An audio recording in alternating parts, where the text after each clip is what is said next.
And what we're trying to get across in this first session is what Donnie has called a number of times intergenerational evil.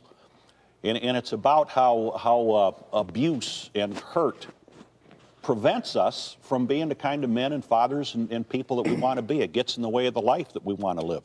And generational curses are today, it's just like they were yesterday.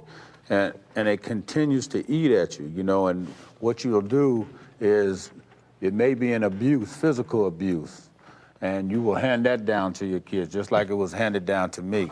Stuff that sticks out in my mind with my stepfather, like, of course, you know about at the age of 5 years old, he slapped me in the face with a quart Coors bottle and slit my eye wide open. You know, that was his way of dealing. I had to find a different way of dealing with stuff. And then dealing, even in my relationship with my wife, you know, when we got married on our wedding night, it blew up. You know, the same thing. She grabbed and smacked me, and then I end up hitting my wife in the eye on our wedding night.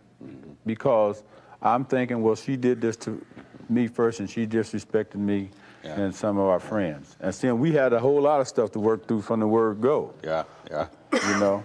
See, and you open up that trap door in your forehead. How old was the guy on that first wedding night? Was he an adult guy, or was he still this 5-year-old kid getting slapped upside the head with the bottle? And he was that 5-year-old kid getting slapped upside the head with that bottle. He was getting attacked, and the way he only knew, he was fighting back. My father only actually hit me once when I was 13. I was standing in the bathroom when I suddenly discovered that I was old enough, or believed I was old enough to cuss at him. And when I did, he promptly knocked me out of the bathroom, across the kitchen, and in the icebox unconscious. Now, he never touched me again, but the one that he used for intimidation was he would do these mock charges at you.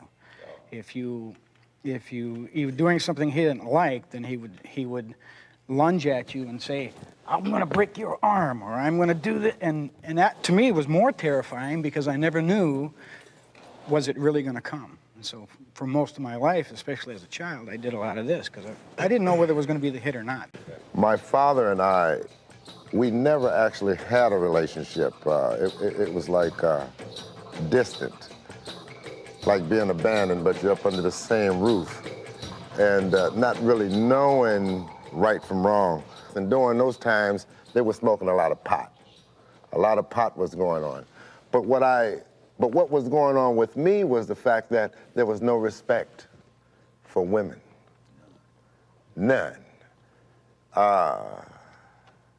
They could do anything that they wanted, okay? And then when the drinking would continue to go on, and then the level of voices would go up, okay? And the fighting and so forth, and then you slam the doors and you hide and you're all up in the corners and so forth. So I didn't have no one that I could talk to that could address some of the problems that I'm having still in my life today that stemmed from my family. Yeah. My dad never really spent no time with us.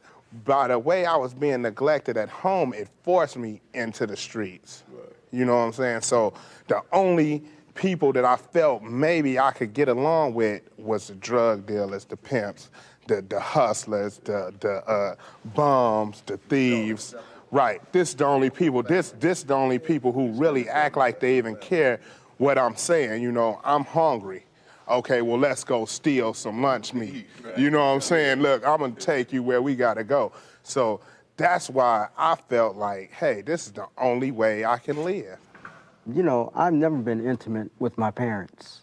I've always been on the outside. I could never express my love to them.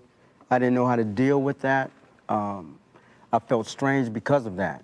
But one thing in particular, my mom had a babysitter, and she watched me and my brothers and sisters. And this woman was really abusive, and she would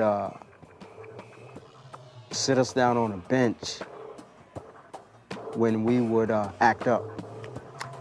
And then she would get a rag and wrap it around her fist and punch the hell out of us. I mean, and this was a big woman. I mean, I'm a small man now. Just think when I was like 7 or 8 years old. I mean, and this woman is going all the way back to China and punching us, man, knocking us off this stool, this bench. And there are other times when she would, like, smother us. You know, she'll get us down, sit on us, and I couldn't breathe, man, and she's whooping hell out of me, you know. And so I imagine I was pretty angry about that over the years, too. And my attitude about women, I don't trust women per se because of my own insecurities. Because women, these were the ones in my life controlling things. I remember as a little kid, probably 6, 7 years old, I had done something wrong. And in our house, we had a narrow closet with an entry door and no exit door. And I remember my mother was very, very angry about something, and she pushed me to the far end of that closet and was beating. And as I sit here today, I can feel those blows. And I can feel the terror of this big person and no way to escape. I didn't know how long it would go on. And to this day, I don't want anybody to have power over me. Yeah. It's so clear to me that the rage and the fury and the feelings of that little child has really run my life. Yeah. With me, it's like I got to look for an incident of good stuff, you know, because it was a constant beat down. And I never had anything to put my finger on, you know? There wasn't like beatings.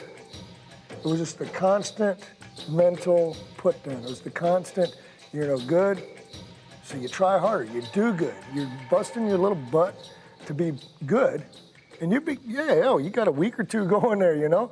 You do one thing, bam, you're way the hell back from where you were when you started. So it was a constant thing throughout my whole life was, you're not good enough, you're not worthy, you'll never amount to anything.